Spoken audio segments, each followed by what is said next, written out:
their reluctance, their failure to answer that question. And they all know that question's coming because I think he asked it at every debate when this issue would come up. He was so good at it, Gab. He was sharp, but also funny and always good-natured.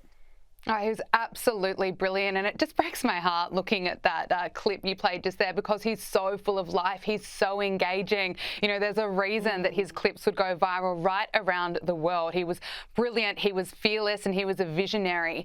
And as you say, he kind of became pretty prominent because he would hold these college debates and he would draw in just enormous crowds. And he would ask, you know, college-educated students, what is a woman? Really simple questions, but and they couldn't answer. And, you know, I think it's really amazing. Charlie Kirk, he didn't go to university. He's a self-made man, yet he could take on students from elite universities who'd go to Oxford, who'd go right around the country, and he would challenge them over some pretty, well, basic and also controversial topics, such as what is a woman? And you would see in real time students for the very first time thinking critically about this issue of gender. Yes, a woman is a biological female. I mean, Charlie was absolutely brilliant. He cut through and he wasn't afraid to take on the woke agenda. And I think we should all be so grateful for his hard work and dedication and really all his efforts that he worked tirelessly going around the country talking to Gen Zs. We saw that in the election result. He was instrumental in Donald Trump's win.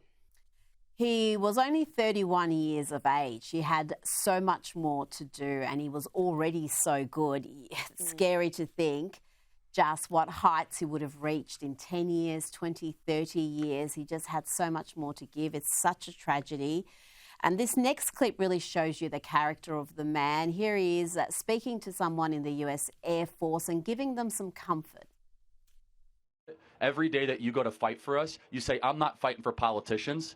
I'm fighting for the 3-year-old right now in Reno, Nevada, so that they can have a better future. Yes, I'm fighting for the homeschool parent. Yes, I'm fighting for the pastor. I'm fighting so that we can keep on having liberty, life, and the pursuit of happiness. Liberty, yes, the pursuit of happiness. That's what you're fighting for, yes, not the den of thieves in Washington, D.C. Yes, sir.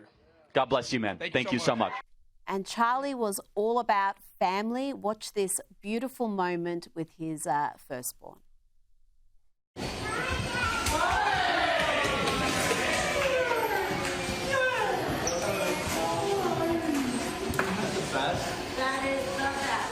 Gab, it's just heartbreaking seeing that. This is such a huge loss for his generation, but the loss for his family, his children, that's what really breaks your heart. Those kids are so young.